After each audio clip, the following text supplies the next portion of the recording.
everyone. Is this on? Hello. You are live. Hi. Good afternoon. We're going to go live in a minute. We're live streaming this with 3 cameras. So everyone, this is a very casual outdoor event.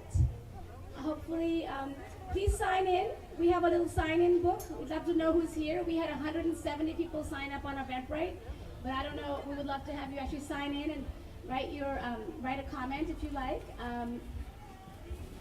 Let me know when you're going live. We're live. Okay, we're live. We are live now. It's the Sustain installation. It's called a public art experience because it's been a whole set of experiences starting in November of last year and continuing to now. So the way someone was just asking me, we have 2 sites. This is the Line DC Hotel, and there are 2 QR codes on this site. We're going to take, you have about 15 minutes or so until we start the official dedication ceremony. So feel free to use your phone to scan the QR codes. They will take you to a sound journey. We have a sound walk with 2 sound walks on this side and 5 sound walks on the other side. And on the other side, we have a breezeway, as Sarah Tanguy's friend described it beautifully the other day. And the breeze has been blowing those saris, and people have been biking through them. So take a few minutes to sign in, and we do have a few cards and things like that. We have a limited number of brochures. If you want one, we can give one to you, but we don't want them blowing around, right? And we do have these beautiful, we have stickers. Oh my goodness.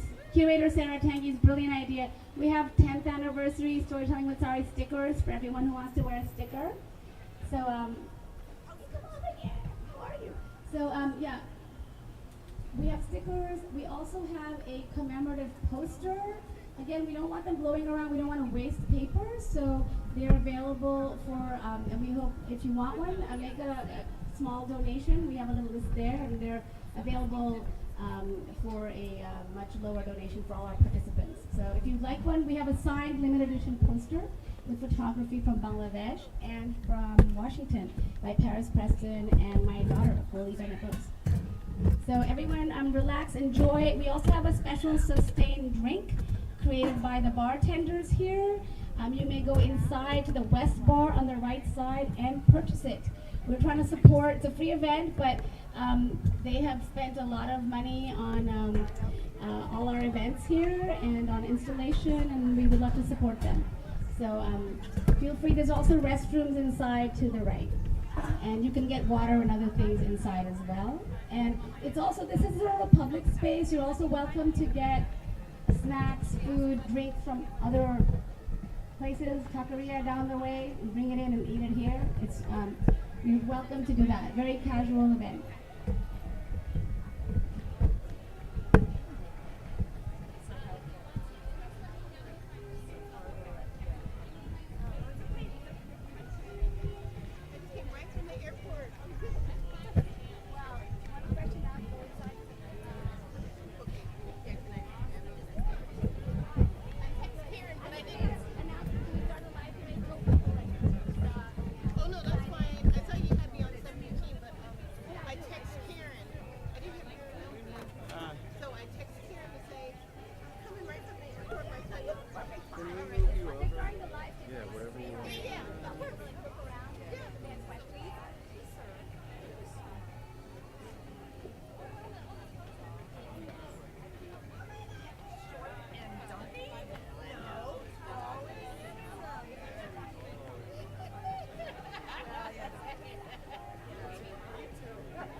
gonna go ahead and You want to just record this? You want to record this? No, just on the street. Oh, well, we can. Tell her where to stop, make where to sure stand. Well, you're you would have to stand right here. Not you. Is this where you want this camera to sit? Actually, we can have it.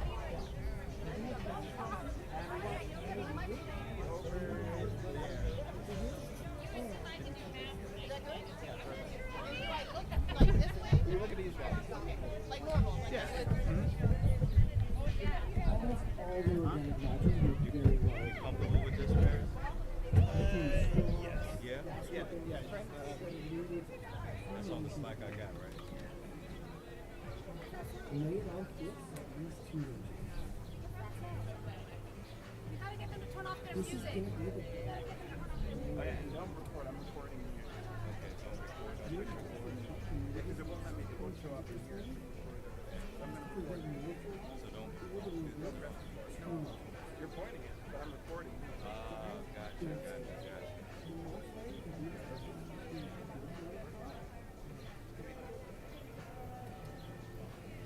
Give your planters a good soaking. We have to wait till the top is okay.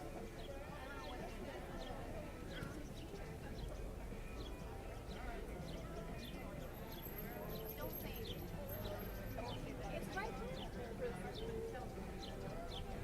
It's right there. I'm not gonna.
Welcome.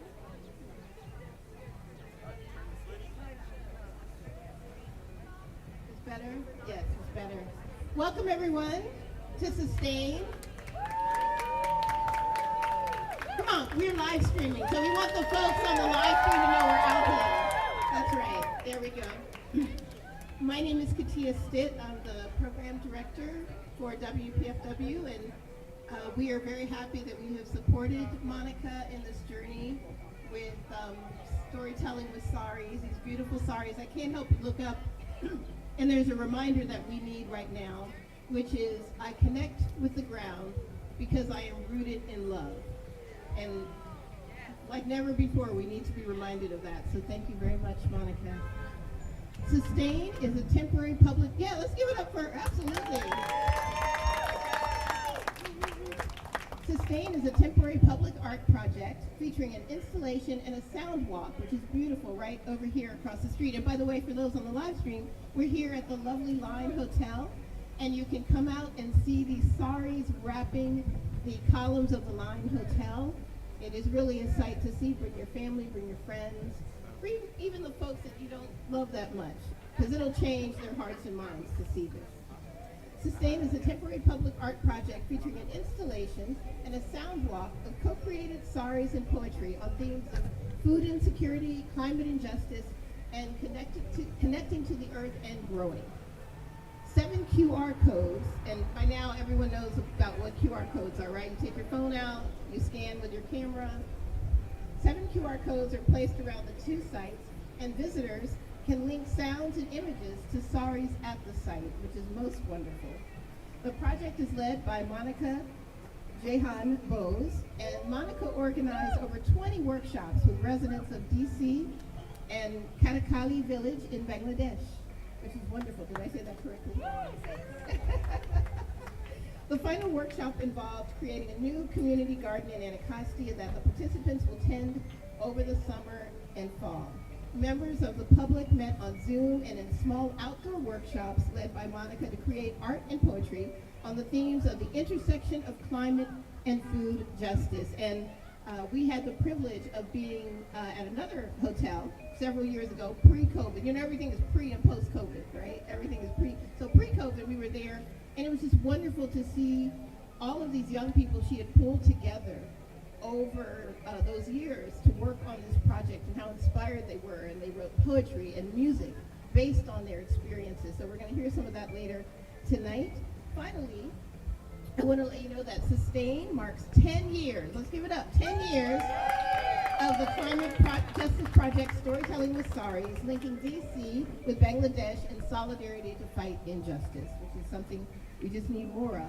This project is inclusive, stipends, ASL interpretation, like this young man is doing right here.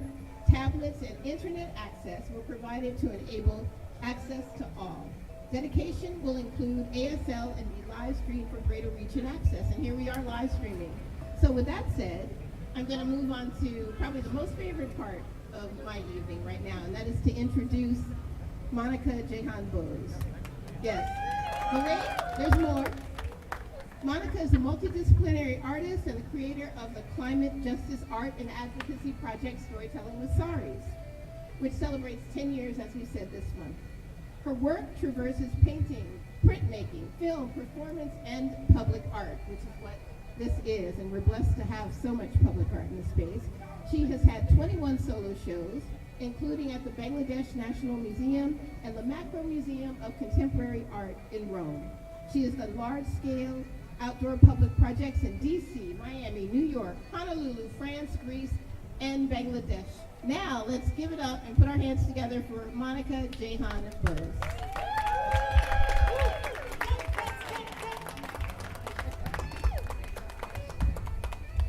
Good evening, Shubho Shandha, to people in Bangladesh who may see it. It's 5 in the morning there, they're not watching it now, but maybe later they'll see the live stream. It's just amazing that we are all here together. There was an incredible storm last night. The Saris were almost coming down, but they are magic. They didn't actually come down. And we didn't come down. All of us that are here are alive. We are here, and that's what art is about, is to keep us living, to have the will to live, to go on, right? That's what art is about, and that's why I'm so happy that we've made it to 10 years. I really thought that at 10 years that I'll probably stop this project, but I guess we're going to keep going. Thank you all for being here. We had a huge storm, and I'm grateful to all of you. I have a list because I'm going to forget what I'm going to say. There's been a huge team that helped co-create Sustain to mark 10 years of the ongoing art project Storytelling with Saris, including all the women in Katakali village, everyone in DC. I can't name you all, but you're all on the website. For Sustain, I want to especially thank curator Sarah Tangi. It's my first time working with her. It's been amazing. You know, it's very lonely to work on these public art projects that the DC Commission generously funds, but there's no arts organization or anyone behind us. And it's really been wonderful for the first time to work with a curator. No, it really has. So thank you, right? To and the writing, just to have someone to talk to figure it out. It's been amazing, so thank you. For this project, I've been working with filmmaker and live stream expert Paris Preston, Sonia Herrera, who did all the sound, and then of course DC Commission and the Arts and Humanities, Lauren Dugas and team, incredible. They've supported my work for many years and many of my projects, and I really am super grateful. We couldn't be keeping it going without you. So huge thanks for that. And I know you've been short-staffed and juggling so many things, so appreciate you. And our community partners, so many of them, but the Line Hotel has been incredible. Sophie Penachet, who's the general manager here, Maya Oren, creative director Stefan Merriweather in LA. They are like a global firm. They really are.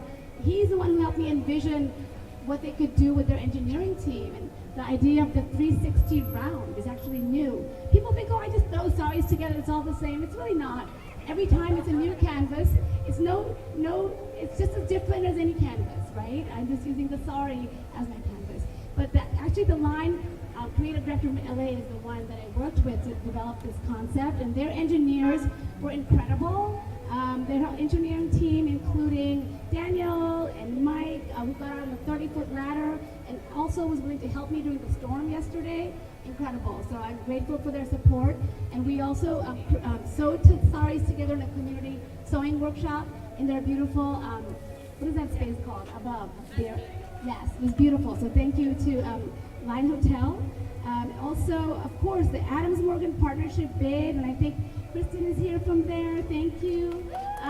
They have been amazing. I have to say, like, I did a project last year in Adams Morgan and at the DC Art Center, and I asked and actually I attended a DC Arts Commission workshop, and they suggested that you should ask your local local government, like, where they want to have art projects. So I actually asked them, and they said, we would like to have something here. And that's where it started. So I reached out to, and actually Kristen Barton connected me with the farm over there, Licking Creek Bend Farms, which meets right there. And it's been, and really the whole project developed from that. So it's been a collaboration with so many of you. I'm very grateful to AdmoBid and they don't like to be called that, Adams Morgan Partnership Business Improvement District. And Moms Clean Air Force is here. Oh my God, with the kids and the moms. So you all have been partnering with me. And I think Karen introduced me. Karen Baker, who's amazing, is here. And she's been doing design and PR work, marketing for Storytime with Sari since 2018 when I met her by happenstance at We Act Radio. I'm going to watch the time because we're going to get late. But and anyway, and so I'm going to skip down to, but Moms Clean Air Force is here, and we have actually done our first group climate art action with them in May 19th on Capitol Hill, which was really fun and amazing. We had our poets go and recite poetry in front of the Senate office. Back to Karen Baker. Karen Baker is now with the Boathouse Group based in Boston. And Karen and Destiny and the whole incredible team of like 12 people there have been helping design the beautiful stickers we're wearing, the new logo, which was Sarah's idea, the new logo and the stickers, and also the beautiful signs, the beautiful brochure. I have to say, it's absolutely gorgeous. And the brochure was also Sarah Tanguy's idea, the trifold, and the beautiful poster. And so, because they were very expensive to print, we were asking for a small donation for the poster. We also just don't, like a lot of posters that I have in my garage, we don't want this one to end up in your garage. So, if you pay $10 for it, if you're a participant, it's all going to the project. It all gets paid back to you, or $20 if you're just here. If you can't afford it, let me know, I'll comp you one. But it just won't get wasted. I have so many of these posters in my garage. We don't want this one in your garage. So thank you to the Boathouse Group. Destiny is here. Where's Destiny? Destiny is here from Boston. Yeah. And then Licking Creek Bend Farms is also a community partner. We actually went out to the farm. Paris Preston and Sarah Tanguy and I went out to the farm, and they're beautiful people. They do really important work with the earth, with the soil, and feeding people in our community. You need to join their CSA. You need to get food from them here on Saturdays if you live in this neighborhood. Join it. It's incredible. They are real stewards of the earth.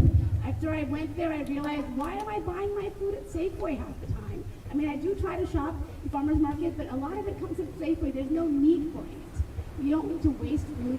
So it might be, it's actually very affordable too. So I recommend it. Anyway, that's, I wanted to also thank our other partners. Of course, oh my God, Katia, thank you for speaking. I didn't even manage to thank you. Thank you for speaking. You're amazing. Thank you for being here, flying in from another city. And I really appreciate your support, all the interviews, all the promos on your station. And we also have Kimon here from We Act Radio, our other media partner, the social justice radio station in DC, and we planted our garden there. So thank you. And then all the people around the world that have been helping us for 10 years, and my family too. And my husband is here, he documents, he's going to be documenting, along with all the such professional documenters, but you often get a very good shot. So thank you all. I'm not going to say any more because we have lots of other speakers. My role was just to thank everyone for being here. I love you all. Let's keep going. Woo! Thank you very much, Monica. So we're going to bring up, and Monica, if it's okay with you, just for time's sake, I'm going to introduce 2 people at a time, and they can keep it going. Okay, so listen, you know who you are. So first we want to bring up someone that I've known for 30 plus years, the curator of this exhibit, Sarah Tengi, the curator for Sustain. She's curated over 100 exhibitions and has worked with dozens of artists around the country and the world on exhibitions and projects exploring the intersection of art with such topics as science, food, tools, and books, inspiring new ways to engage the world around us. And then following her will be a new friend, Lauren Douglas Glover. Did I say that correctly? No, sorry. Oh, Dugas, sorry, Lauren Dugas Glover. And Ms. Glover is manager of the Public Art Department of the DC Commission on the Arts and Humanities. We are grateful to the DC Commission on the Arts and Humanities for funding Sustain. So Sarah, we'll start with you and then we'll move to Lauren. I'm still getting over that. I know this lady from District Curator so many years ago. So I'm in happy shock, but I'm in shock. I want to add my welcome to everyone who's come out tonight, and thank God we waited 24 hours. It was quite different, as all of you know, yesterday at this time. So as Monica and everyone who's spoken already has explained, Sustain marks the 10th anniversary of storytelling with Saris. And I want to give a little shout out to Monica because she really runs a one-person operation, and it's fueled by her passion, and then this passion just infects everybody around her. And there's so much sort of love fest collaboration. And then the other thing from a curatorial point of view that has distinguished what her project is that there's a lot of mentorship too. So people are learning new skills and learning how to express themselves in new ways. And so, because people always think collaboration is the big buzzword now, but mentorship, not so much. So I really commend you for that aspect of your work. And then going back to storytelling, to Sustain, what I found so extraordinary is that it really does connect 2 different countries that are very, very far away from each other, and each country has its own traditions and histories, and then together they have built this amazing new family that is, acting on our shared concern for the planet.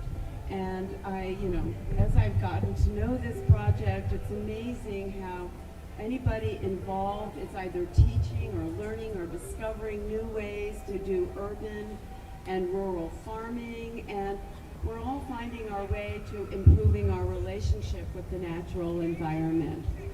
So just briefly, I just want to say, who am I in this project? Because I'm a foreign service, the daughter of a U.S. diplomat, so I grew up all over the world, and I'm a really strong believer in cultural diplomacy. And so when Monica asked me to be her curator, I was so happy. And at first I'm scratching my head going, what could she possibly want me to do? Because putting together a project like Sustain is very different than putting together an art exhibition or an art collection. But then over the course of the last year and a half, the experience has been so rewarding and exhilarating. For those of you who don't know Monica, she just radiates energy, and she's a true inspiration to work with. And through you, I've met so many wonderful people. So thank you. So let's go and talk a little bit about these saris, huh? There are 24 of them. Each of them is 18 feet long, more or less. And as they said, actually, somebody who's going to be reciting a poem shortly said, they're not draping these columns, they're hugging the columns. So again, I love that image. So we've got the aqua ones here and the fuchsia fuchsia ones across the street. And then to give you a look, because I needed to know this, even though I was born in Southeast Asia, variations of the sari are worn throughout Southeast Asia. And they predate colonialism, and I think that's an important point for Monica. They are hand woven out of cotton, and cotton, as we probably all know, is a sustainable and very versatile fabric. For Monica, in her art, they represent continuity and the cycle of life, and they also stand in for herself, for womanhood, and the ongoing challenges that women face, both in society and at home. And so, going back to your process, just touching on it, Monica gets her saris. She actually goes to Bangladesh on a relatively regular basis and selects the saris. And everything that you see on them, as has been noted already, that's all been co-created by Monica and workshop participants in DC and in her coastal village, which is endangered. Has anyone said that yet? I mean, there's an urgency here. If something doesn't happen, if we don't really all pull it together, that her island is going to go underwater. So there is a real urgency, not just for you, but for all of us here. So what you see on them, paintings, hand painting, there are woodblock prints of rice fields and onions and coconuts and seedlings, lots of other images, and there's poetry written both in Bengali and in English. I just want to say a quick note about the woodblocks. They start off as drawings, pen and ink drawings that Monica makes, and then these designs are transferred into blocks of mango wood by Bangladeshi craftsmen. And I think they're really awesome. I mean, you can see them from far away, and then you get up close and they're just as vibrant. And we've already mentioned some of the other highlights, but Monica and maybe some volunteer participants will be doing a final performance next Thursday at 6 p.m. We're doing a return meet and greet with the farmers and more poetry tomorrow morning, and then you're leading some artist tours on Sunday afternoon.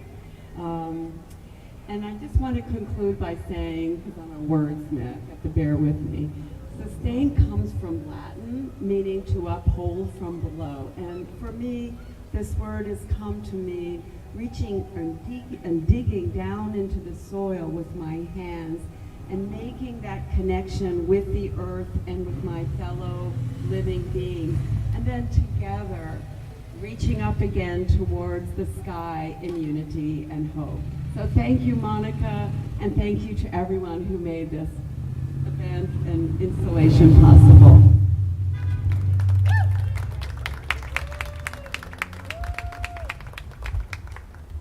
Thank you, Sarah.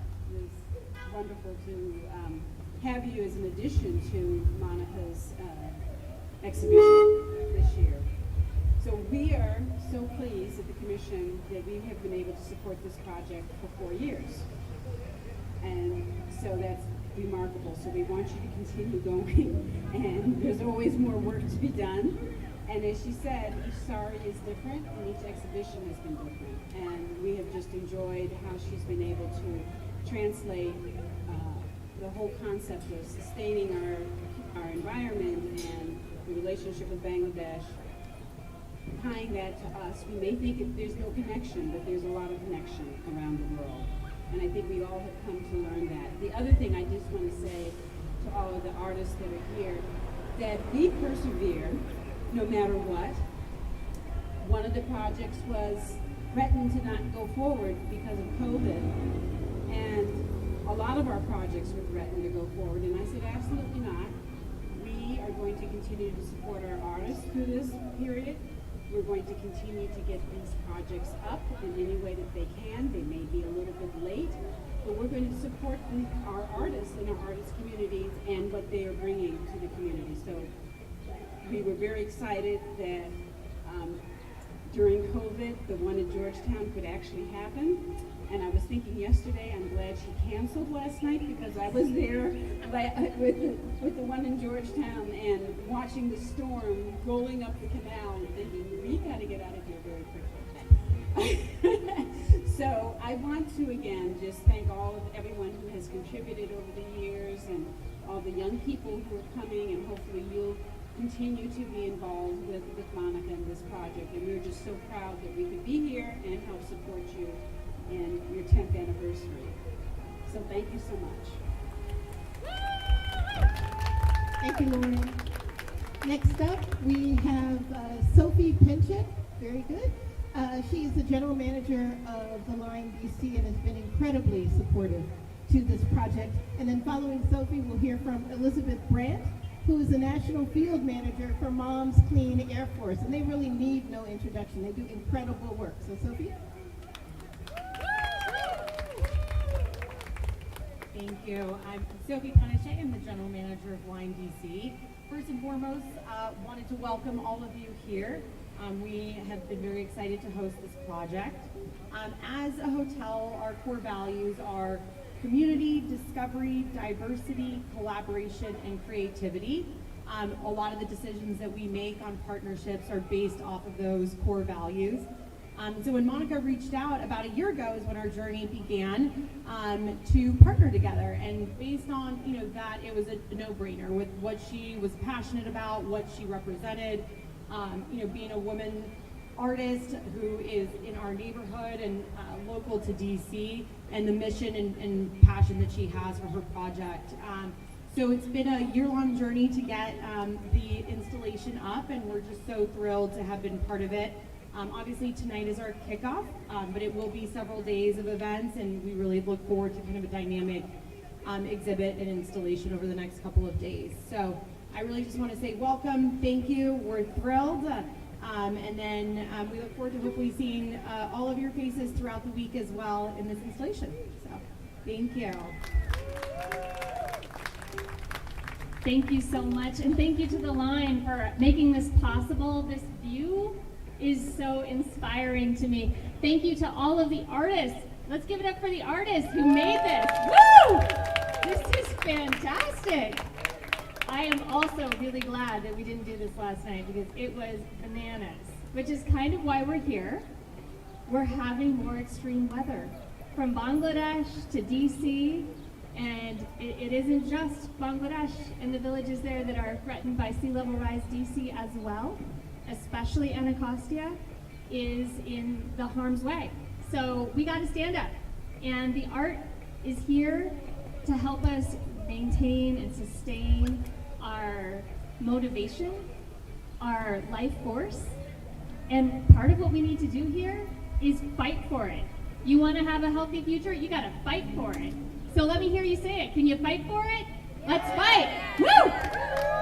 We're fighting for a healthy climate. I'm Liz, I'm with Moms Clean Air Force. We are parents and caregivers and people who care about the current generation, the next generation, who are really advocating for children's health and protecting families and everybody who is in the front lines of climate change, from air pollution and climate change. And I want to inspire all of you to take action in whatever way you can. I've left some business cards on the table over there if you want to be in touch. We would love, love, love to hear from you. Right now, Moms is advocating and fighting really hard for the Senate to pass very important clean energy investments through reconciliation. And this has been going on for a year. And let me tell you, I am tired. It is hard to fight for federal climate investments. It's not easy. Our people have been on the front lines for more than a year. And we're just trying to keep up our energy, and I want to thank Monica for making that possible, because it is so much more fun for us to go to the Senate like we did in May with all of the wonderful artists on Monica's team, and to share some poetry, to share some sorries, and to take our message to Capitol Hill. And I just want to know that there isn't anybody else who's going to save us from climate change. We save ourselves. You may think that you don't really have a voice in this if you're a DC resident. Let me tell you, that just means that every single senator works for you. So I want to inspire you to sign the petitions. You can go on Moms, you can go on any environmental organizations group, find whatever resounds with you, and take action. sign petitions today, but don't just stop there. You have to talk to your friends and families about what you see, about how there are more storms, about how much they are worse at this point in time, about how people who didn't used to have flooding in their basement apartments have flooding in their basement apartments, and that is not healthy. We need to take this to the DC Council. We need to take it to the state of Maryland. We need to take it to the state of Arkansas. You got to do it wherever you can, right? So I believe in you, and I'm empowering you today to take action and to make art. Woo!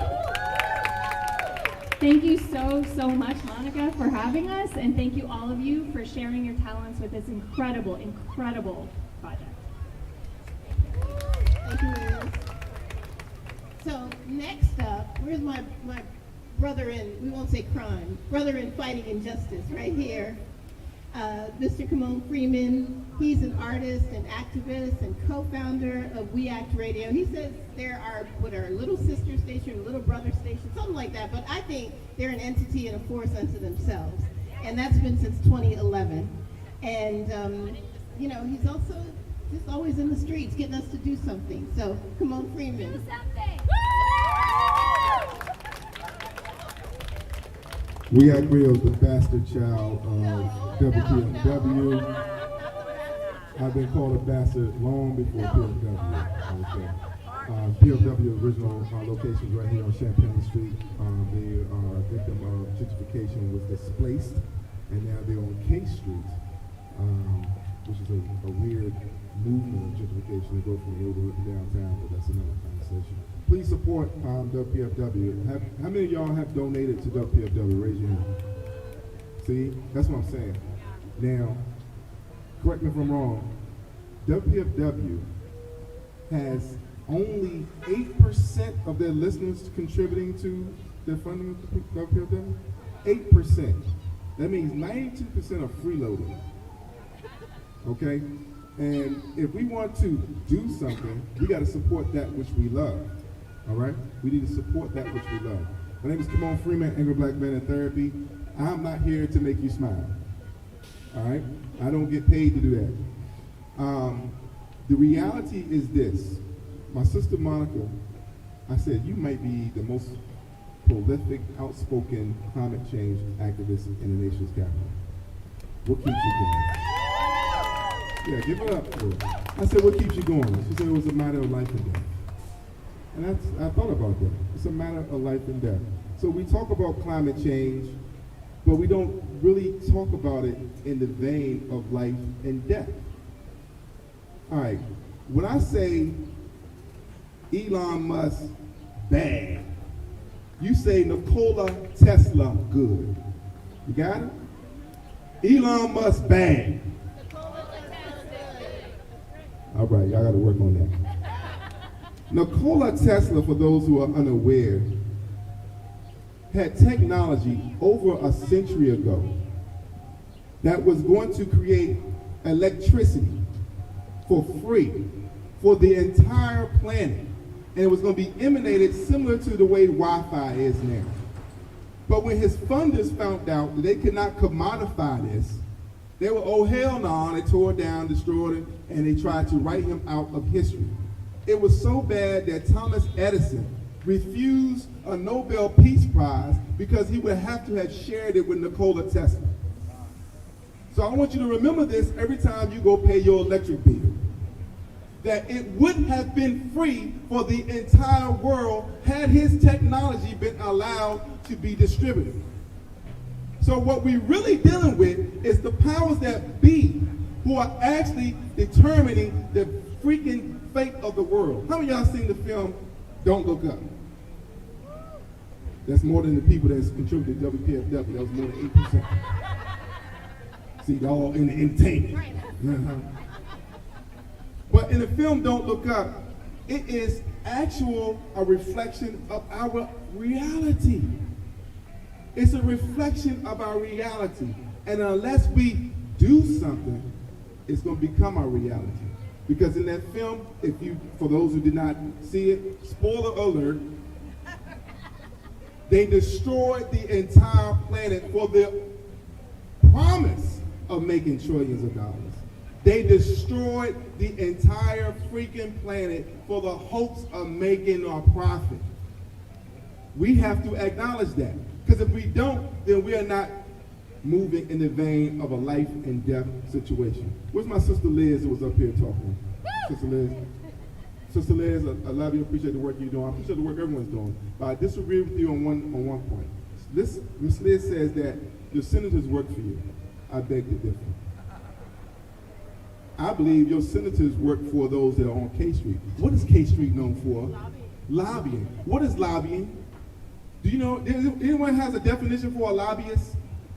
Cash in the air. Yes. What is the difference between bribing and lobbying?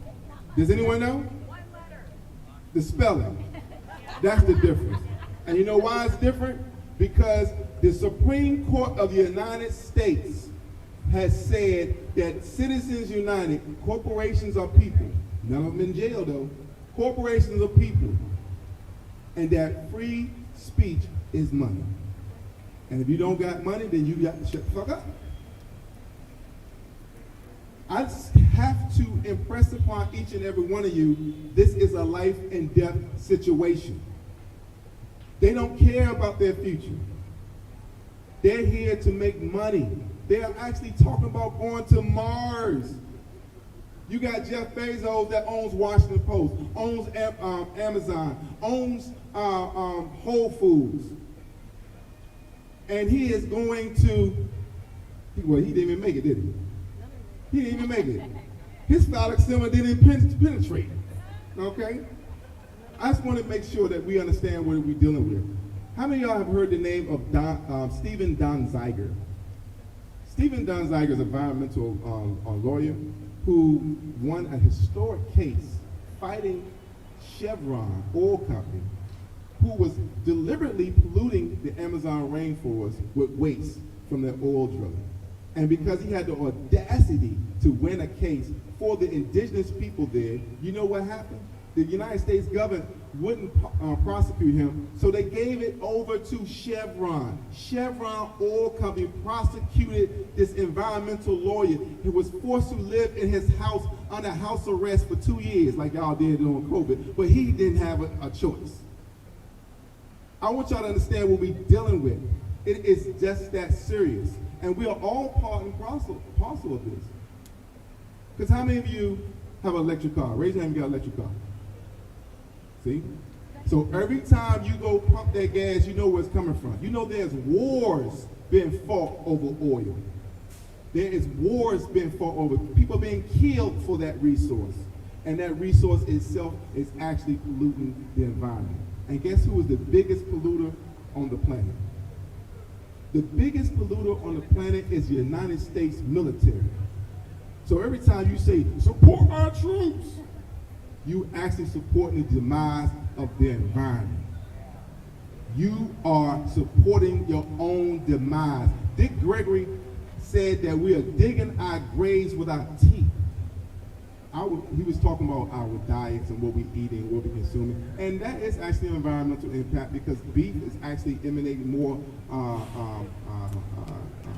pollution into the environment than a lot of the gas cars, carbon. So that's another thing. But I would say that is this. Our money is actually funding our demise. How about that? So I'm not talking to you in a condescending manner just because I drive an electric car. Unfortunately, it's a Tesla. Nicola Tesla, I would like to say, but Elon Musk is just as bad as driving a gas-guzzling, global warming SUV vehicle. But we all have to do something because even if you have an electric car, you're getting it charged up by an outdated grid that's actually still dependent upon a coal-burning, producing energy grid. It's not solar. So you got to understand is that there's money at the table and they're going to dig the last drop of oil out the planet so they can profit from it. They're not concerned about what's good for the environment. They don't care. They don't care about you. Now, James Baldwin, one of my heroes, said to be black and relatively conscious in America is to be in a perpetual state of rage. To be black and relatively conscious is to be in a perpetual state of rage. The antithesis of which, if you're white and you're not conscious, then you must be in a perpetual state of happiness and comfort. And unless you step out your comfort zone, nothing will ever change. So until we're willing to do that, nothing will. This is Kimon Freeman, Angry Black Man in Therapy. I hope I piss somebody off and do something. When I say do something, y'all say We Act Radio. Do something. We Act Radio. Peace. Thank you, brother. You brought it. Thank you. And so, for those of you that may not know Nikola Tesla or the children, there's so many good documentaries. You should really watch it. And to just further to further Kimon's point, it was the very people that brought about his demise that brought him here in the first place to do work for them. So you see how it works, right? When you start messing with people's money, they're like, oh no, got to go. So I'm not going to keep talking, but we echo everything that Kimon said, everything at PFW and more. Next up, we have Kristen Barden. Ms. Barden is the Executive Director of the Adams Morgan Partnership Bid, a community partner for the Sustain Project. She connected Monica with the farmers market that's held here and has been spreading the word about this project. And then I'm going to go ahead also and introduce Peter Wood, who is an advisory neighborhood commissioner in Adams Morgan, and Monica presented Sustain to the ANC and received their support for this project. So welcome. Thank you. Well, that's a hard act to follow, but I'll see what I can do. So yeah, I'm Kristen Barden. I'm the Executive Director of the Adams Morgan Partnership. We are a business improvement district, and we are thrilled to have Monica and the Sustain Project here for the next few weeks. I think through June 10th, right? Yeah. So anyhow, it's a labor of love, and we are thrilled to have this kind of level of art activation in the neighborhood. This kind of project is really difficult to do. I totally understand that. And so to have this here, in a public setting where so many people can appreciate it, with all of the challenges of that, it's no small feat. So thank you to all who put this all together. So I want to just tell you a little bit about some of the programming that the BID is doing this spring and summer. So we have our annual movie nights. We've gone through 2 of the 5 so far. But every Tuesday through the month of June, we're showing outdoor movies on the field at Marie Reed Elementary School, so on the soccer field. That field works out really nicely for outdoor movies because there's built-in, on the hillside there's built-in seating. So coming up on June 7th, we have Queen of the Capitol for Pride Month. That's a locally produced film, and we're going to have the film producer and star, Muffy Stevens, there to talk about the movie right before it starts. And then on June 14th, we're showing Keanu, and on June 21st, Encanto. And we're partnering with the Marie Reed PTA to have a COVID vaccine clinic just before the movie starts that evening of June 21st. So please come check out the movies. And also a lot of the restaurants in the neighborhood are doing brown bag deals, so you can pick up a meal and bring it down to the field to watch the movie. And then right across the street in Unity Park, Monica mentioned the farmers market, which starts tomorrow. It'll be every Saturday from 8:30 to 1 through Christmas. So they run all the way through almost the end of December. So come check out the farmers market tomorrow. But also in Unity Park, the last Sunday of every month, we do drag queen story time. And we have drag queens who come and read stories to kids. And it's a lot of fun. So it's at 11 o'clock, the last Sunday of every month. We've already had April and May, so June 26th is the next one. And it's a lot of fun. We have some rubber mats for kids to sit on. We partner with DC Public Library, and they bring their book bicycle, which is a really cool bike. Like, I've never seen anything like it. And so kids can check out books and get a library card if they don't have one. It's a really fun event. So again, Drag Queen Story Time, last Sunday of the month at 11 right here in Unity Park. So thank you so much for having me. This is a really lovely evening, and I hope you will all enjoy the rest of the show. Thanks.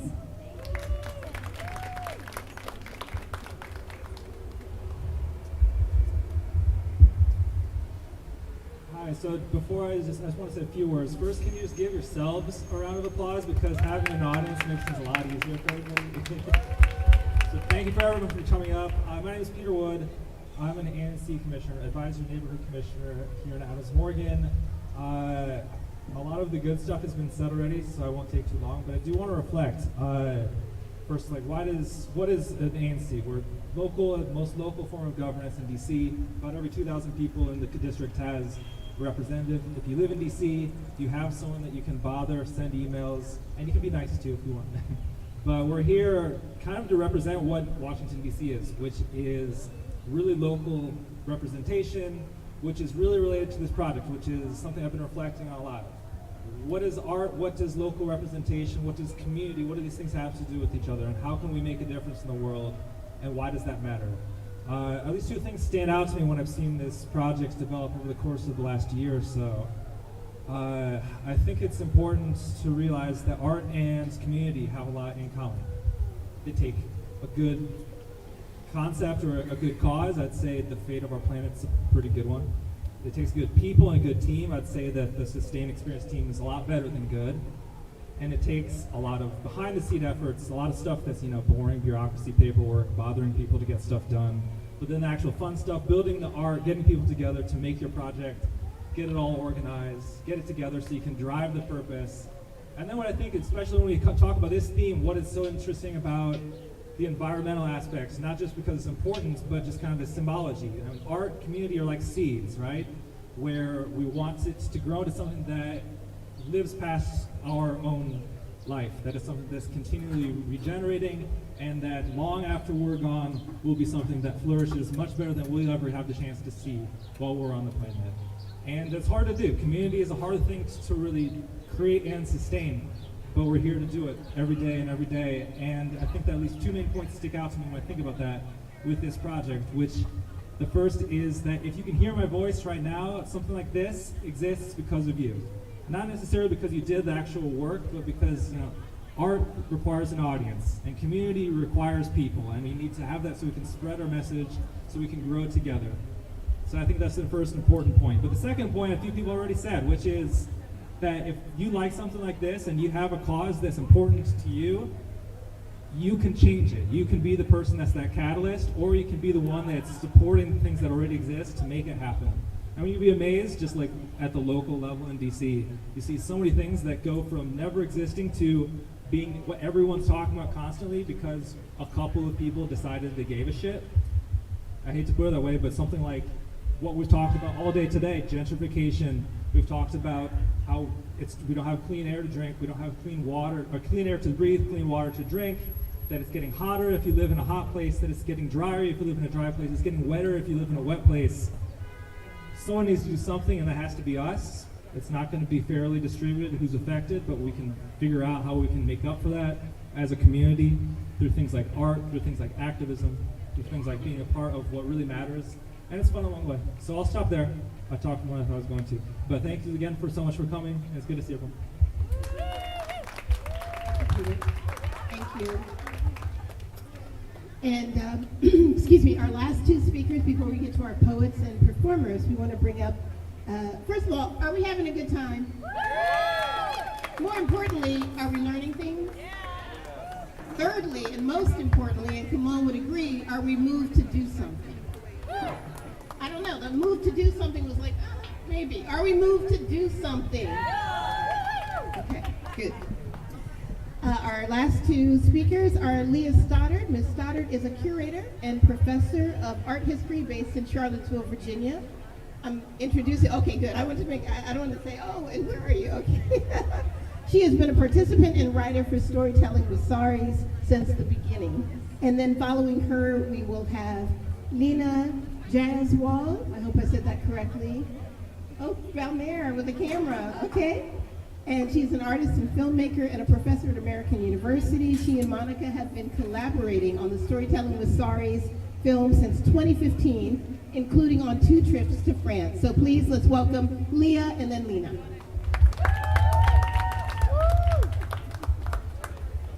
Thank you so much. Lots of language, sorry. I want to welcome you all, as everyone else has done, and I just want to say that, give you a sense of perspective, because I don't know, as a curator and professor of art history, you don't often encounter an artist who can sustain an art project for 10 years. They can't even sustain often, you know, some exhibition in a museum. This is incredible, what has been accomplished over the last 10 years, and I've been so fortunate to have been involved with this from the beginning. I've known Monica for a few years, and long time, and I've been so fortunate to have her in my life. And I think we can all agree that having Monica in your life is an incredible inspiration. Yes.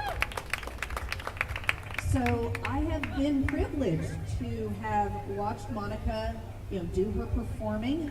Initially, it was 10 years ago, you know, kind of by herself. And then it grew.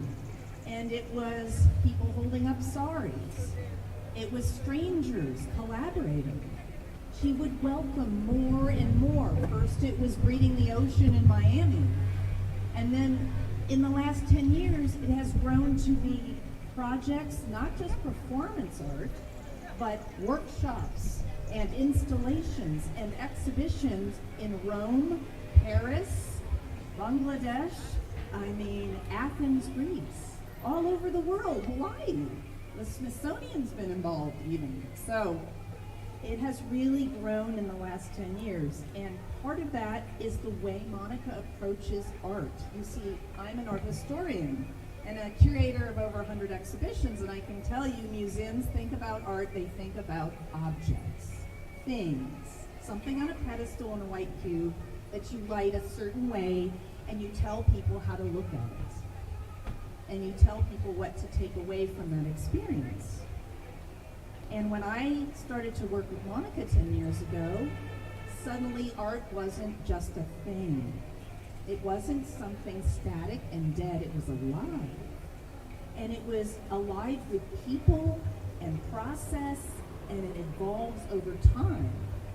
Now, we may not know this, but performance art, that's from the 60s and 70s. These were artists that wanted to break away from the white cube of the museum and question why art is separate from politics, why art couldn't speak about feminism. Why is art so sequestered in these hallowed, columned often museums like this building? And so artists at that period brought art out of the museum into the public. So you had performance artists and you had public art. But this is something new and incredibly experiential. And I mean that we experience the making of the art. It's transparent. We can watch workshops. We can watch, like in Paris, in a square, people making the work together. Art is a place where people gather. This is new. This is special. It is really insightful and rare in the world of art and art history. And so, to me, that's really important. Why is it so compelling? Look around you. You will never see this building the same way again. You will come to this building when this is gone and you will wish the saris were still there. You will go to this park and remember these beautiful billowing curtains. And that's incredible. And what's even more special about Monica and her process is that she is not Monica the artist, the ego. That's the stereotypical approach to an artist, is it's one person making a thing. She invites people to join and create. It's more than collaboration. You've seen this or heard the word today, co-creation. Do you know how rare that is? An artist relinquishes their signature, their authorship, and they invite others to join in the process. And what has happened over the last 10 years is Monica's allowed others to influence the evolution of storytelling in saris. Poetry emerged because the participants were compelled to add words to talk about climate change. They were compelled to make these pledges on these saris because we are at that point of concern. they have voices in art in this project. So that's what's so incredible. Storytelling with Saris is storytelling, and it's not Monica's story, it's everyone's story. And I can't tell you how it has been a privilege to be a part of this, and I want to honor every artist, because we are all artists if we have a voice. And I want to honor all the artists that have been involved with all of Storytelling with Saris, not just Sustain, but this 10-year-long project, and what has been accomplished, and the artists that have been supported, given agency, authorship in this process, and Monica's willingness to open up that tent and welcome all to, because it's that important. The messages that she connects with us with is super important. So thank you to all of the artists involved, and thank you for opening my mind to what art actually can be in terms of bringing people together. So.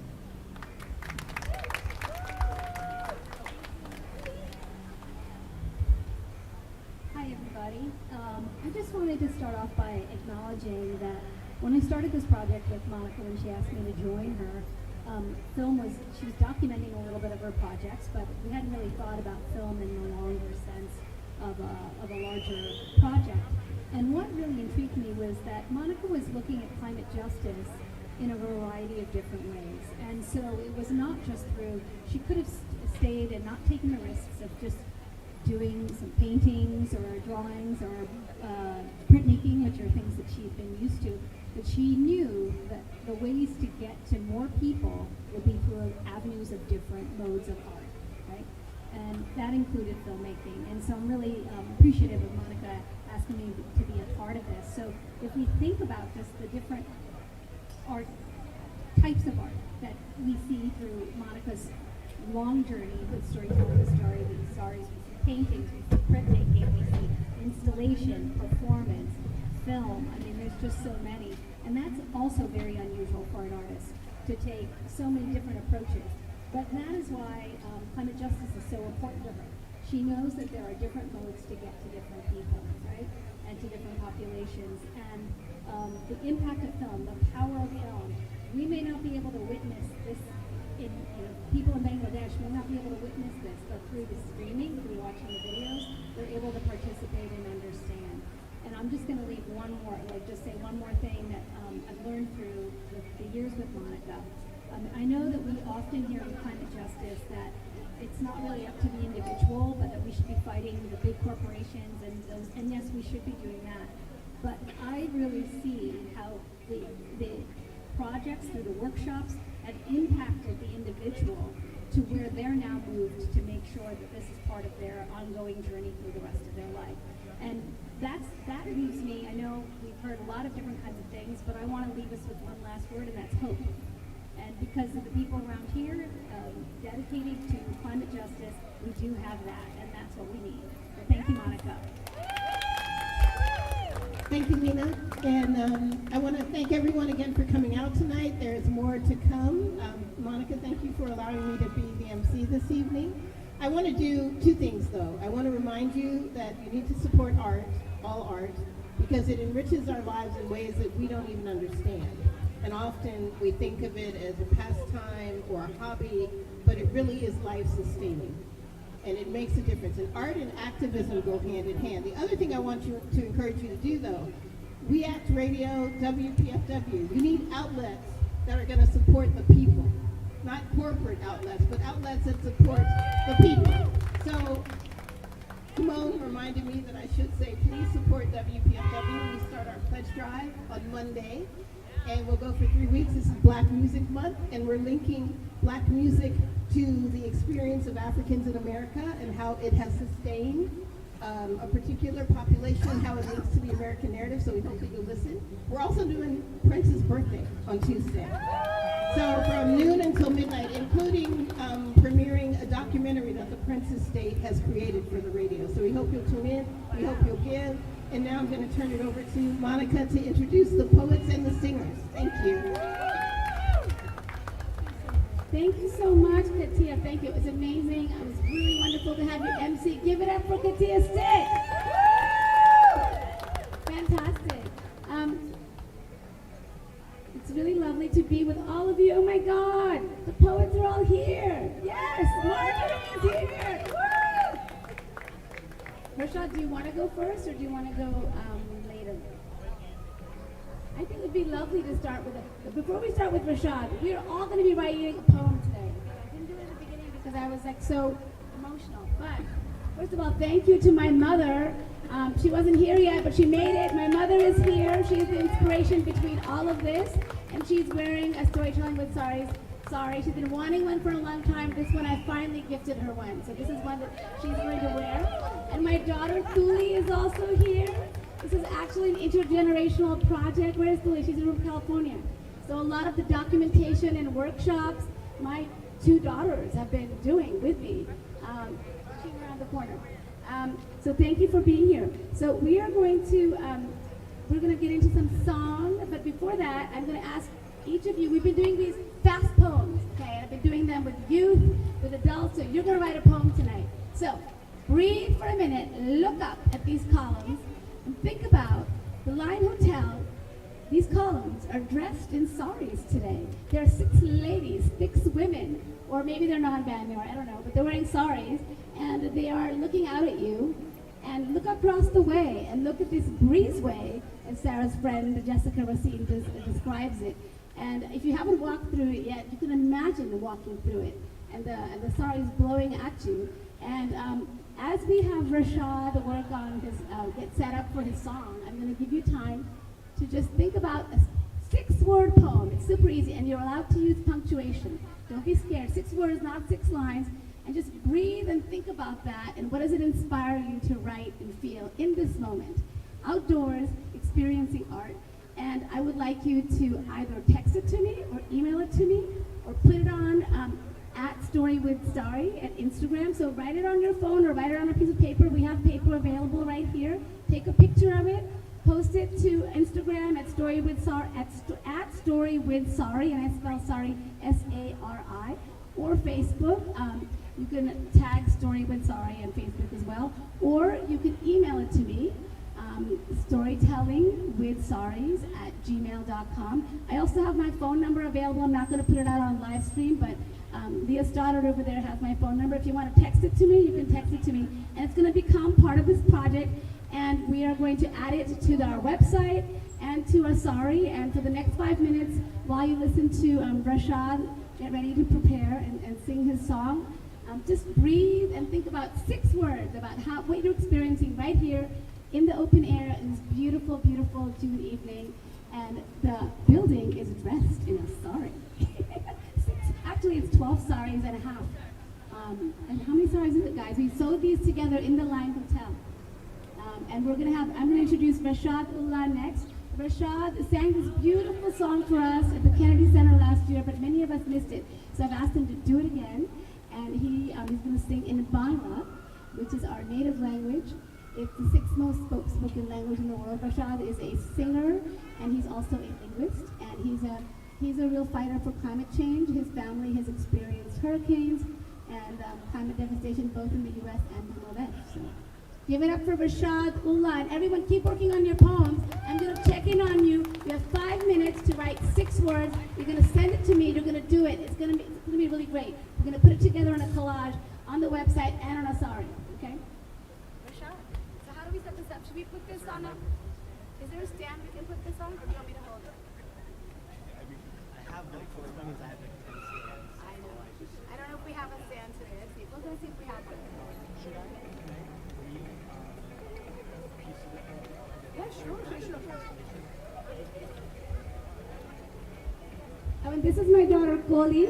She has actually, the films that you're going to see later, we're showing 3 films at the second part of this evening, the second event. She has filmed a lot of it herself. She and I filmed in Bangladesh. And the poster has 2 of her photographs in it, along with 2 of Paris Preston's. I can hold it if you don't have to stand. And so Rashad's going to read some of the translated words of the poem. Yeah, hi, thank you. While we get set up, I first want to say that I have been a friend of Storytelling with Saris for almost the entire 10 years. As Monica said the work resonates with me because my family grew up in South Louisiana. We have lived through more than one pretty bad hurricane, and I hear stories about the hurricanes and cyclones in Bangladesh, which is where my family's from. I would like to share with you a poem by the Bengali poet Qazi Nazrul Islam, and I'd like to just share with you what the words mean in English. This is my own translation. One riverbank builds up, the other erodes. One riverbank builds up, the other erodes. Such is the game of the river, the game of fate. In the morning, I'm a king, but friend, in the evening, I'm a beggar. With what hopes did you make a home on the riverbank? When the riverbank broke, did you not have a raft to cross over? Clay comes from breaking the body, and from the clay comes the body. But the potter, the creator who makes the body, nobody asks after him. At night, in the dance halls, the king is dressed up. But in the daytime, he is just a beggar seeking alms. At the funeral pyre, he sees that everyone is made of clay. Such is the game of the river. One riverbank builds up, the other erodes. Such is the game of fate, the game of the river. And I'll sing it in Bangla now.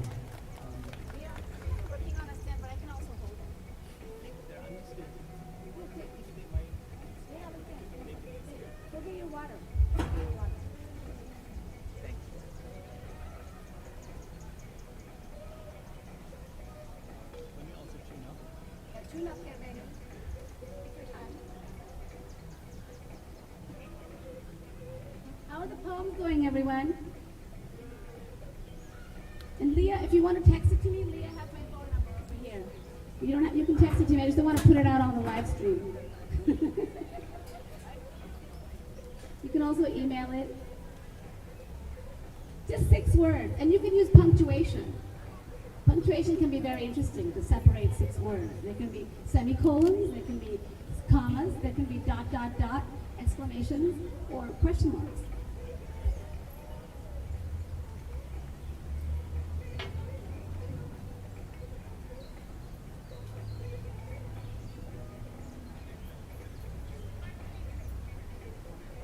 And for those of you that are just joining, we do have, the hotel is making a special drink tonight called Sustain. You can go inside and purchase it, but you're also welcome to pick up food and drink from all these establishments around here. They're not allowing us to actually have food from inside out here, but you can bring food from the Taqueria, the Sola Luna, all the wonderful establishments here, and eat it out here on the patio is not a problem. So, and there's restrooms inside to the right.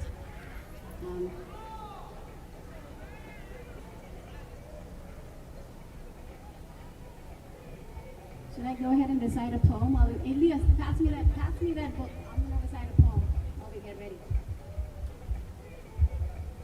So we have a book of poems that was put out during the pandemic.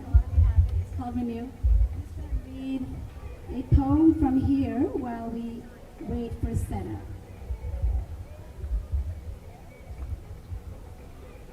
This is actually a poem by me. I wrote 2 poems because you all wrote so many poems and I felt I should write one too. This is called Rakto Lal Lal Shuta, red blood, red thread. Rakto Lal, Rakto Lal, Rakto Lal, red blood, red blood, red blood. From a song during our liberation war, words etched in our minds, genocide, violations of women, women's long black hair and red blood stained the ground as I walked across the border, a refugee with my mother and little sister. Red is the color of blood, blood of war, blood of our periods, blood of birth, blood of our struggle. Will we have to leave our land again? This time because of climate change ravaging our crops, our soil, our waters, our animals. The greed of the rich has overheated the planet, already leading villagers to migrate away from the land etched in their soul. We sewed the saris together with red thread, linking the woven saris, linking the words, the pledges to our planet, the letters to our sisters across the globe.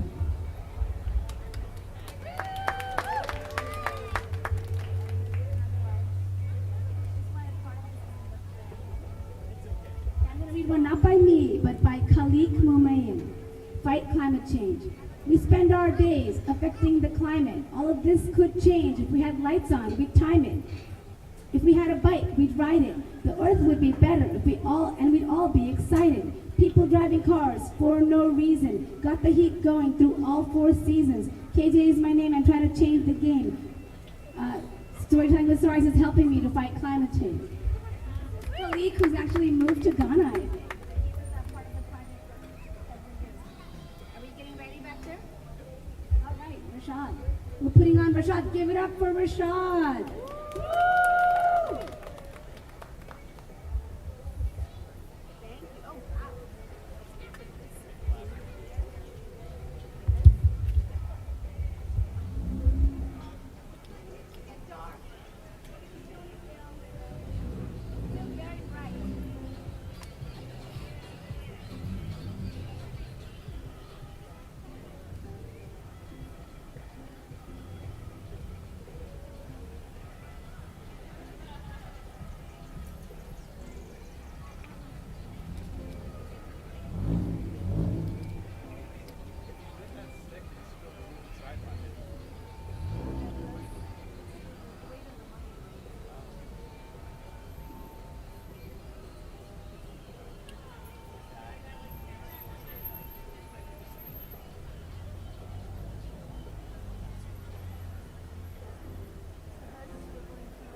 This song is by Qazi Nazrul Islam. It's Eku Bhange Okul Dore Eku Nodi Khala.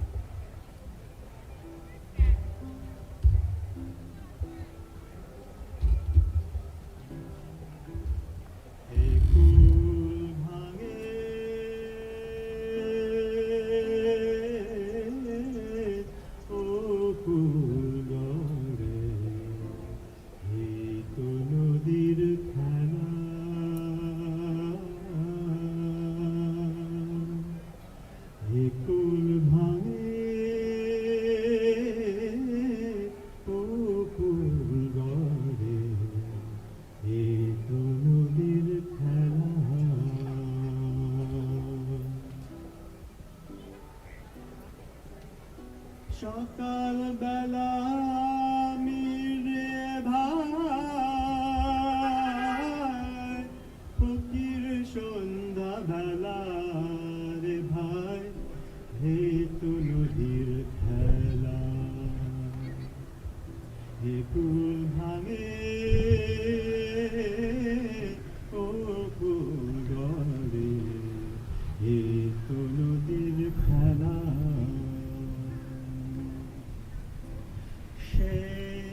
নদীর ধারে কোন ভরসায় বাদলি বাসা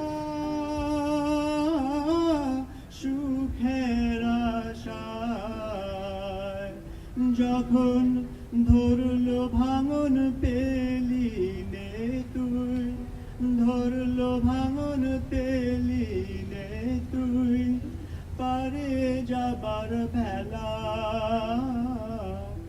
এ তো নদীর খেলা রে ভাই এই তো বিধির খেলা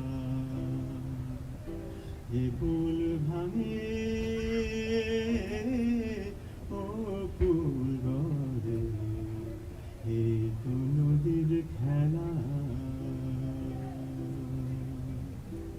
সেই দেহ ভেঙে হয় রে মাটি মাটিতে হয় দেহ যে কুমোর গড়ে সেই দেহ তার খোঁজ নিল না কেহ রে ভাই খোঁজ নিল না কেহ রাতে রাজা সাজে নাটমহলে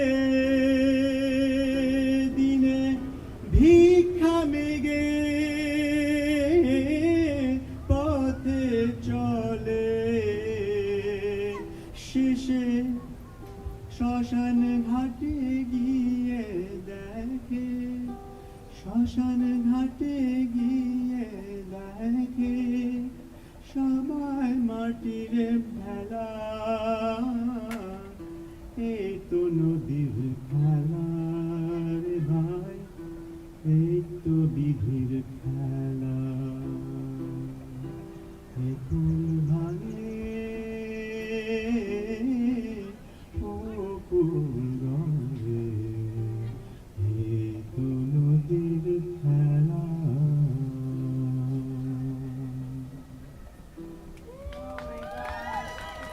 That was beautiful. Thank you ধন্যবাদ অনেক ধন্যবাদ তোমাকে Rashad.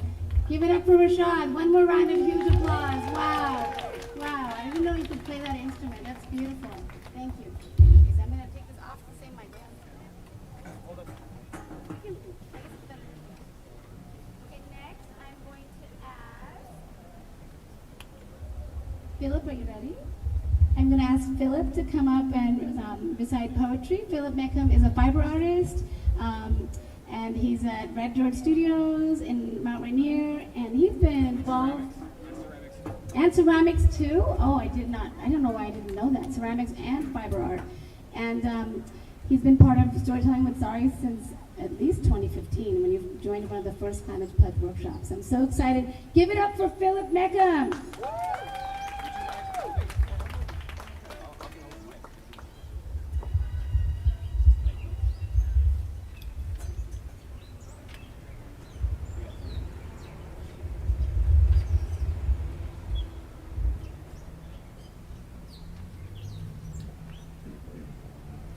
Sorry, I need my glasses so I can read the prescription. All right, so the name of my poem is Connection. Sometimes technology could help those who could afford it. Food deserts are expensive. The price to pay to travel to the next part of town. May it be by car or by bus, or by delivery, or by foot, that eats away the minutes, the hours, and the day just to survive. Survival gardens are today's and tomorrow's victories to grow. At home with our neighbors, private and public, communal clusters, small urban farms bring forth food, planting the seed of connection between our hearts and this land. Thank you. Thank you so much, Philip. Give it up for Philip. That was so beautiful. Philip is one of our most amazing poets. And we've been doing workshops. We've had multiple workshops doing poetry. The first one was right here in October last year. And we've had multiple workshops on Zoom. We've recorded the poems in the Hirshhorn Sculpture Garden, and you will hear them in the sound walk as you walk around the space. Next, I'm going to introduce Demetria Willis. Are you ready, Demetria? Demetria has been very active in this project since November 2018. In fact, she has not missed, I don't think, a single workshop. So I'm so excited to have, Demetria is also always filming. She likes to film, and her poetry is beautiful. Thank you, Demetria. Hello, everybody. My name is Demetria Willis, and the title of this poem is Preamble. Preamble. Ode to the leaf, yellow king. We the leaves of this barren tree will always grow here in the spring. We will grow through our summer to be shade for humans, plants, and animals.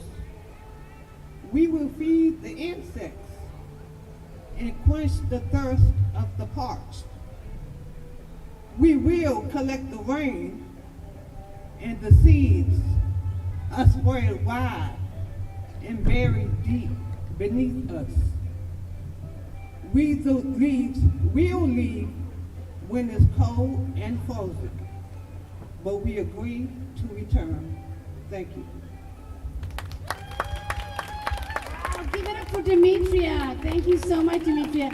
So that poem was written during a workshop where we talked about the Constitution and reimagining the Constitution to not be just centered on white men, but also on plants and the earth, and like how can we have an ecological constitution. We also looked at the Rio Declaration and certain environmental documents as inspiration, and she wrote this beautiful poem. She also is also a concrete poem. So what we're looking at on these saris are actually concrete poems. It's the idea of a visual poem, how you lay out a poem, the kind of brush or color you use, how you lay it out on a fabric or on a paper makes it a visual poem, and she illustrated that poem in the shape of leaves. So it's a concrete poem. So all of you, how are you doing on your poem? We've got the 6-word poem. Has anyone sent them to me yet? Raise your hand if you've sent it to me. Woo! Okay, again, it's storytellingwithsaris@gmail.com or Monica Jahan Bose @gmail.com or @storywithsari on Instagram or in Facebook, okay? And I also have my phone number. If you'd like to text, Leah has my phone number. Half the people here have my home phone number. I usually put it out on the street, but I don't want it out on live stream. Thank you so much, Demetria. Next, Ra, are you ready? Okay, next I'm introducing Rashika Johnson. Rashika is a poet and an artist, and I met her at Project Create in January 2019, and I am so excited to have you recite your poem. Give it up for Rashika. Hi, everybody. The name of my poem is called Stand Up for Nature. If I stand up for nature, what would it look like? I love nature. My rules, I'll fight. Listen up, people. I'm talking to you. We need nature. It's good for you. We need trees, so how can we breathe? Keep cutting them down, we'll have no animals around. Be eco-friendly, recycle. Don't be trifling. Grow plants, grow flowers. What about the water? Temperatures rising. Fish dying, trash in the ocean, can't drink the water, it's like it's poison. Stop cutting the trees down, stop throwing trash on the ground. Use a bike, walk more, no red meat from the store. Stand up, let's fight, we need nature, that's right. Thank y'all. Oh my God. Thank you, Rashika, that was amazing. Big round of applause for Rashika. Thank you so much. Next we have, and they have a lot more poems, but we're compressing them because we have so many things to get to tonight. Next I'm going to ask Marjorie Thomas to come and recite her poem. She's an amazing poet herself, and she's been involved with Storytelling with Sari since, I think, 2017 when we did that amazing performance on the Anacostia River. Yes. Where we cleaned up the trash as part of our performance. Give it up for Marjorie. Hello, everyone. The name of my poem is Oh Mother Earth, What Have We Done? Oh Mother Earth, what have we done to your beautiful soil? Mother Earth was here before we knew who we were. She loved us by giving us food from the earth, beautiful flowers that springs up every year, the birds and trees that I speak to, who speaks back that makes me smile. How could we turn our back on her? She never did any wrong to us, but we have with our pollution, cans, paper, waste, harmful chemicals to Mother Earth's beautiful soil. How can we lose our love for her? We walk daily on her, and she carries us with her love. But we are killing her with dangerous pollution. Oh, Mother Earth, what have we done? Thank you. Thank you so much, Marjorie. Marjorie is an incredible poet. She wrote that poem on the spot on May 19th when we did a climate art action with Moms Clean Air Force and the Climate Action Campaign. And she'd already had a poem, and it was beautiful. And I said, well, maybe that's a good one, but how about another one that's more about the environment? And she wrote it right on the spot in 10 minutes. So thank you, Marjorie. Next, last but not least, we have Sonia Berry, who's going to recite a poem, and then lead us in song. We are going to do a rendition, and you all are invited to join us for the rendition of the Down by the Riverside song, but we've changed some of the words. And Sonia's going to come recite a poem first. So Sonia Berry is an artist and a writer, and she has been part of Storytelling with Stories also since 2017 when we did this Anacostia performance. So give it up for Sonia Berry.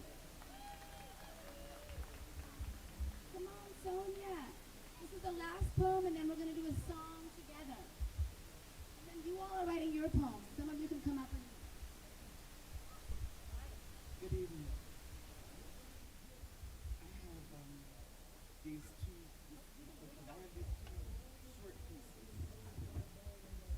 The sweet smell of soil. Soil has a scent reminiscent of anticipation and demand.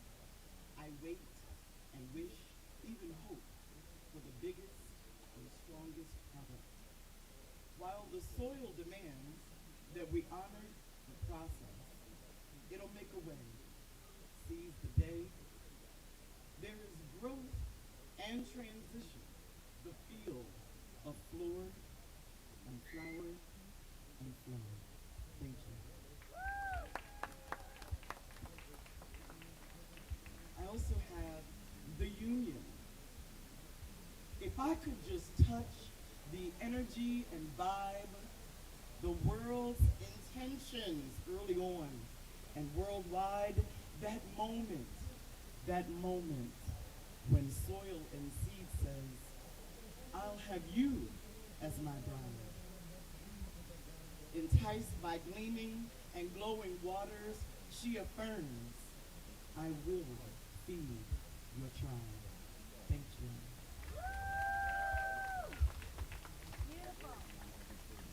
So we did change some of the words around for the amazing song Down by the Riverside, you know, and I'm happy for any of you to join in.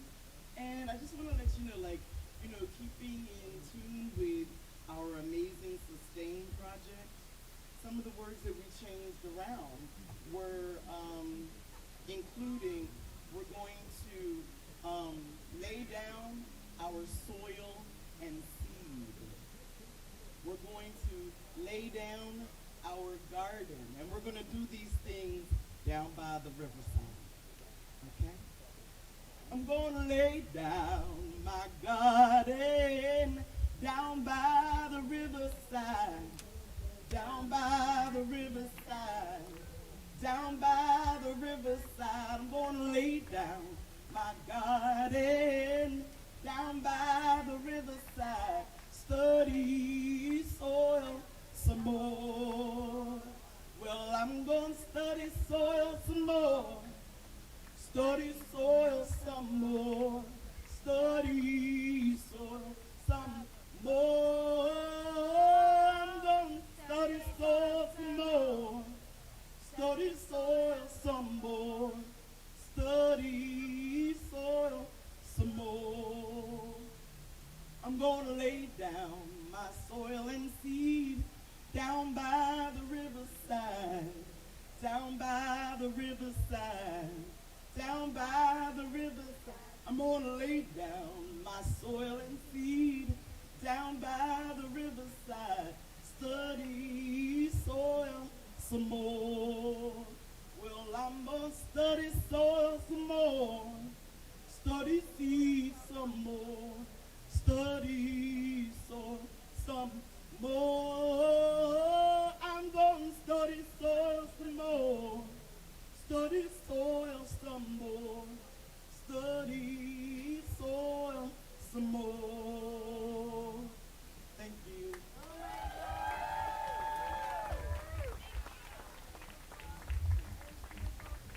Thank you for doing that. Yeah, we were thinking about how to change the words. And that's a song where the words do get changed a lot. And I think Sonia and Sherry Gales worked on those lyrics together. So thank you. So we are going to, does anyone have any poems? Anyone got a 6-word poem they want to come out here and recite? Recite it. Come on, do it. Come on. Who's got a poem? Come on. This is like, I'm gonna put a little open mic for people.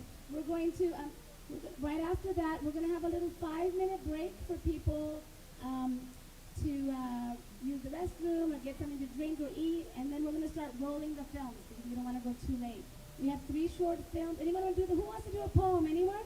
I'm not going to force you. It's not school, so this is supposed to be fun on Friday night. But if you want to, just come and talk to me, and we can put you on the mic. But do send them to me. I want to see them, and I want to put them up on my website and share them out, and also put them on a Sari, so that your poem will become part of our 10th anniversary poetry collection. Thank you. So we are going to be showing a few films, and before that, we want to have hello, Amba. We're going to ask Lena, where's Lena? Lena in Paris, to come and just say a few words about the films. Well, we want to make it nice and dark. We're showing 3 films, so as you know, it's the 10th anniversary of Storytime with Sari. And all of you that signed up on Eventbrite to come and join this event tonight, welcome. Thank you for being here. So we have made a lot of films in this project over the years. This project turned me into a filmmaker. And I want to thank all the people that have, so many filmmakers I've worked with over the years. I worked with Namita Ahmed, first in 2013. She came to Katakali with me. After that, I worked with Shefali Akhtar Shefu, who came to Katakali with me in 2015. I worked with myriad people in America as well. And then Alina Jaiswal joined in with me in 2015, and she has been like a huge force behind the films in this project, and has accompanied me to France twice, and has worked on all the films that you're going to see tonight.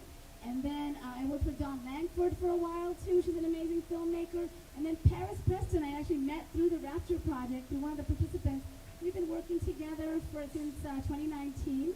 Paris taught me how to edit on Premiere Pro and Adobe. I never thought I could learn that in my advanced age, and I'm still not very good at it, but I'm super grateful to him because I can actually we work side by side on editing a lot of stuff. So anyway, Paris, you want to just come over here, and Lena, come over here. We can talk for a few minutes. We talk about this kind of, I don't know, what the experience is of doing kind of collaborative filmmaking. And, and a lot of people have gotten involved. A lot of participants have also learned filmmaking. Like when we filmed Your All Poems over at the Pershore Museum, a lot of you were holding the mic, were holding the Zoom, and we're holding the reflector. Paris Preston, filmmaker, photographer, live streamer, event coordinator. Yeah, all those things and more sometimes. Hi everybody, I'm Paris Preston, video artist, production artist, photographer. I've been working with Monica. I don't know if I've been working with you guys. It's been a dog's age, 2019. I just actually met her through another friend of ours who actually did the music, Sonia Herrera. Her beautiful music will be gracing a lot of these films, actually. And just kind of like hit it off. I was really impressed, mostly as an artist, as actually I think Leo was talking about, just with their collaborative effort. A lot of artists, I think one of the most useless questions that you ask as artists, is this art? And I think a far more important question is is this art useful? Or is this art effective at all? And that's really what drew me to her, is that she was very much an organizer. You really saw the effect of what she did. You see it in, like, you know, everything she does with all the people that she works with. You see, you know, and in these groups of the people that I've met over the years, who've done all these poems, and that created all of these things. You know, like, that's a community now that you could say started because of this, and that was really impressive to me. This is an artist that you actually see the effect of something you're doing, and that's really just about the collaborative effort of this art. Like, it very much, especially just from a filmmaking perspective as a director, like it very much, you know, says, you know, like it very much like rings true to me. It's very similar. Like the kind of work that you do, as far as like coordinating people, you know, getting them together, getting them on a project, you know, getting them, you know, into motivating and moving into, you know, something that's, you know, kind of profound and at least interesting. You know? That's it for me. I want to mention also, before I turn it over to Lena, we haven't had a lot of people filming. So in Bangladesh, I have trained 6 women to be climate journalists and use camera. I've worked with a local filmmaker on the first workshop, and my daughter Goli also helped train them. And then when I was there recently, I trained them on new cameras. We've got to update the technology, and they filmed certain of the bits of film in this project. Because I'm not there when the rains hit and when things happen. They actually documented. And also in the film that you're going to see, Sustain, we worked with Justin, who's a farmer at Licking Pig Bend Farm, and we taught him how to use a camera. We mailed him a camera because he doesn't even have a phone. And Paris and I did a Zoom session with him, taught him how to document, so he could document the farm in the winter. So I've already spoken, so I'll just add one thing about the films that you're going to see.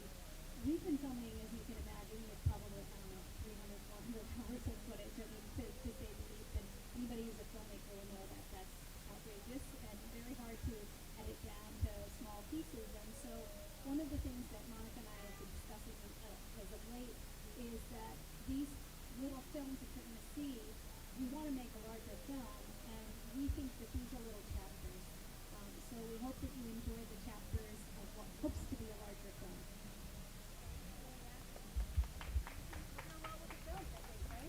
Okay, we're going to show Rising Up to Climate Change, which Lena and I co-directed, and it starts off, I think, with a scene of my mother who's here right now. So, and it's a 10-minute film, and we're hoping to make that into a larger one, and then we're going to show the film Subsistence, which is a film that Lena and I worked on in Paris and other parts of France about farming. We're talking about farming today.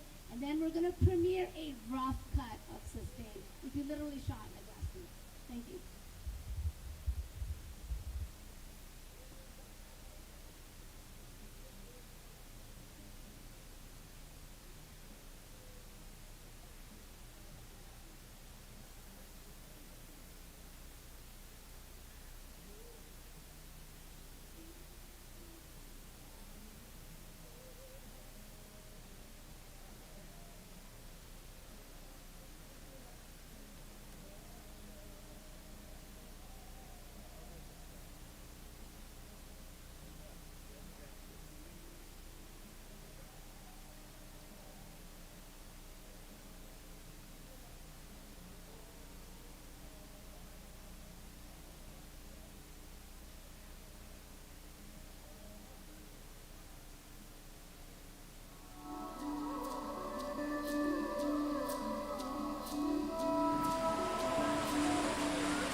কত আনন্দ করে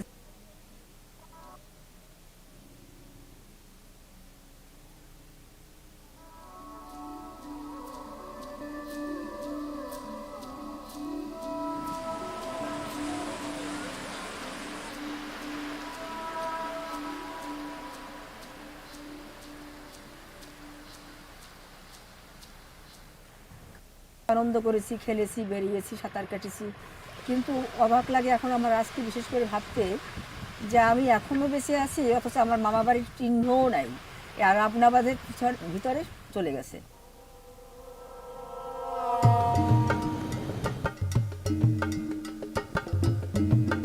My mother Nurjahan was born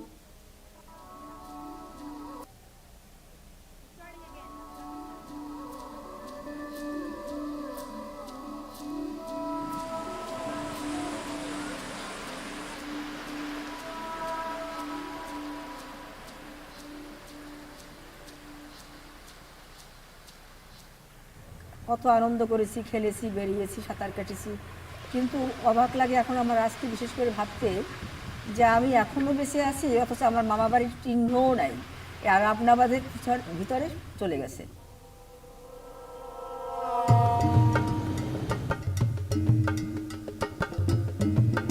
My mother Nur Jahan was born and raised in Katakali village, Borobaishti Island, which is in Bangladesh, in the Bay of Bengal.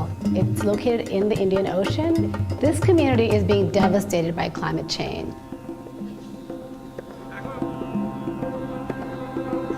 অনেক বৃষ্টি হলে কেউ মাঠে যাবে কাজ করতে, অসময় বৃষ্টি হয়, যদি গরম বেশি হয়, শীত কম হয়, তাহলে কি কি ক্ষতি হয়?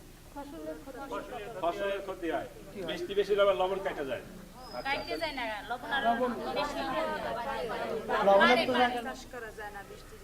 আচ্ছা, গরম কম বেশি হলে কি হয়?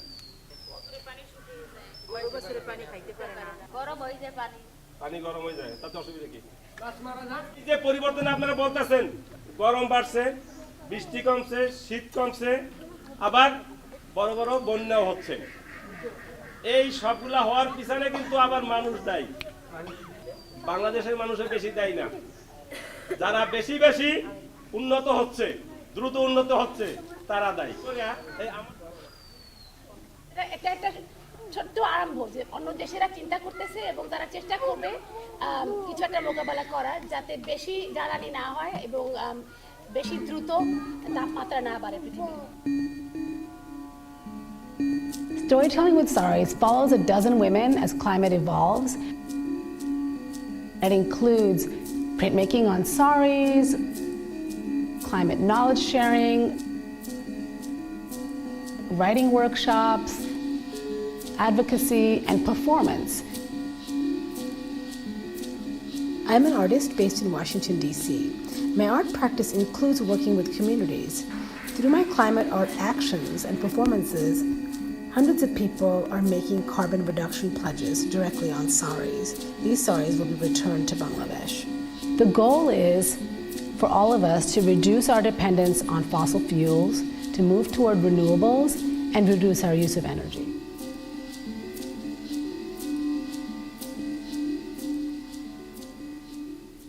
সিডরের সময় তো আমাদের বাড়িঘর এককালে পানিতে ভাসিয়ে গেছে, অনেক ক্ষতি করছে, যে ক্ষতির শেষ নেই। এই ঘরের মাটি ভিটে সব নিয়ে গেছে। তারপর আমরা এই জায়গায় ছিলাম না, এই জায়গায় গুনে আমরা ওই দালানে চলে গেছি। প্রায় এসে দেখি ঘরের মাটি ভিটে কিছু নাই। তারপর আয়লায় হ্যাঁ পানি উঠতে করে সব ভিটে বাড়ি লইয়ে গেছে। তারপর পরে একটা বন্যা হয়েছে, এই মহাসীন বন্যা, সব কিছু ঘরের টিন হইতে এই সব কিছু ওই আর কি বন্যায় জাকরাইয়া হ্যাঁ করে থুয়ে গেছে, নষ্ট করে থুয়ে গেছে। মানে এখনও বৃষ্টি হইলে পানি পড়ে। আর অনেক কিছু আমাদের মারা গেছে, ছাগল মারা গেছে, 5টা হাঁস মুরগি মারা গেছে, অনেক কিছু মারা গেছে। এই যে নতুন করে পেয়ারা গাছ লাগাইছি, এই পেয়ারা গাছ লাগাইছি, এই পেয়ারা গাছে এই ফুল ধরছে, এই যে ফুল ধরছে। তারপর ওই পেঁপে গাছ লাগাইছি, ওই পাশেও 2টা পেঁপে গাছ আছে, আবার এই পাশেও এই 2টা আছে। তারপরে এই মরিচ গাছের বাগান করছি। দাঁড়াও, এই যে বোম্বাই মরিচ গাছ, এডিতে বোম্বাই মরিচ হয়, এটি খুব ঘেরান আলা মরিচ, মানে এডি বিক্রি করাও যায়, এটি হইলেও অনেক সময় বিক্রিও করি। ওই লেবু গাছ লাগানো হয়েছে, এই লিচু গাছ লাগাইছি, এই লিচু গাছ। তারপরে এই আম গাছ লাগাইছে, আম গাছ লাগাইছে অনেকটি। এই সিম গাছ, এই সিম গাছে ফুলও ধরছে।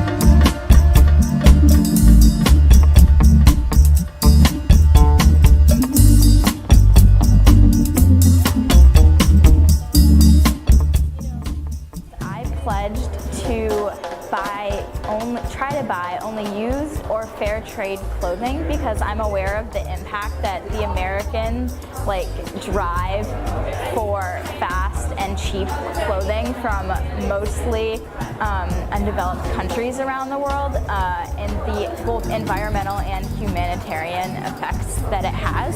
So that is my pledge to continue trying to make as little of an impact as I can.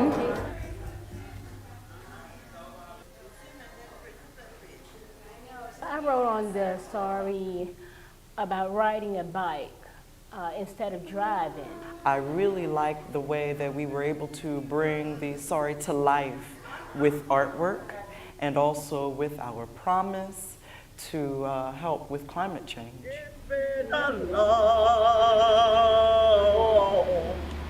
A long time coming, but I know the change gon' come. The types of things that we learned about climate change was to just plant more trees, cut off lights when you're not using them, walk instead of driving your car. Oh my gracious, it was such a unity of spirit. We were one as a team, working together, putting the stories together for our sisters in Bangladesh. I could feel them. I could feel even some of the plight. Just being a woman and being sensitive to maybe some of the things that they have gone through or are going through, similar to women here.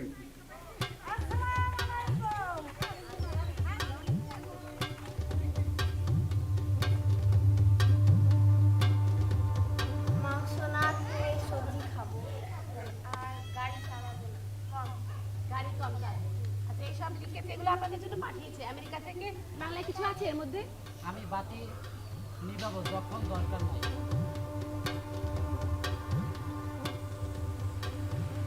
হয় আমি যে নদীর পাড়ে থাকি কিন্তু ভয় করে, অনেক ভয় করে যে বন্যা হলে তো আমরা কাছে আগেই না আমরা মরে যাবো, এবার তবুও তো এই জায়গায় থাকতে হয়, আমাকে তো অন্য কোনো স্থান নাই যে এই জায়গায় যেই থাক। আমার স্বামী সেই ধান মাঠতে নিয়ে বাজারে বিক্রি করে, অনেক আগে হয়, অনেক আগে সাগরে থাকতে মাছ ধরতে, এখন মানে এবার এই সাগরে তো অনেক ভয়, কোনো সময় ঝড় হয় তুলনায় অনেক মানুষ মারাও যায়। জলবায়ু পরিবর্তন নিয়ে একটা সভা হয়েছিল, সেই সভায় আমি উপস্থিত ছিলাম, মানে সবাটা খুবই ভালো লাগে, মানে আর একটু সচেতন হয়েছি যে কী কায়দায় কী থাকতে হইবে। আগের বার যে সময় আমি এই জায়গায় আসছেন ওই সময় আমি জিজ্ঞেস করছেন আমার কাছে যে একটি বাচ্চার আরও কি বাচ্চার দরকার আছে কিনা, সে সময় তো আমি বললাম যে না আমার আর একটা বাচ্চার দরকার আছে, আমি এই বাচ্চাটা মানে আমার হয়েছে খুবই খুশি, মানে আর কোনো ছেলে মেয়ের দরকার নেই, এই দুইটা ছেলে মেয়ে মানুষ করতালি হয়েছে। Most of Bangladesh is very low-lying, and these islands are pretty much barely above sea level. They also have negligible carbon footprint. A lot of the villages now have invested in solar panels for light. And this area is definitely in the danger zone for climate change. If 1 meter sea level rise occurs, then these islands and much of coastal Bangladesh, it's projected that around 17 to 20% of the land of Bangladesh in total will be submerged. It's possible that as many as 30 million Bangladeshis will be displaced. It's particularly tragic that these coastal people who have made very little contribution to climate change will lose their ancestral homelands. সব দিক দিকে পরিবর্তন, যেমন আমরা এখন ভাবি যে গাছে নারকেল নাই, পেয়ারা গাছে পেয়ারা নাই, শিশুর মতন আম নাই, এগুলোও তো জলবায়ুর পরিবর্তন। যে না যেহেতু আমাদের পৃথিবীর জ্বর হয়েছে, আমাদের মানে পৃথিবীর জন্য আমাদের এগুলো করা, সেগুলো মানে বেশি বেশি আমাদের গাছ লাগাইতে হবে, পেট্রোল পোড়াইতে হইবে না, মোটর সাইকেল ওইভাবে করে ব্যবহার করা যাইবে না, এগুলো যদি আমরা কম করি তাহলেই আমাদের পৃথিবীর জ্বরটা কমে যাবে।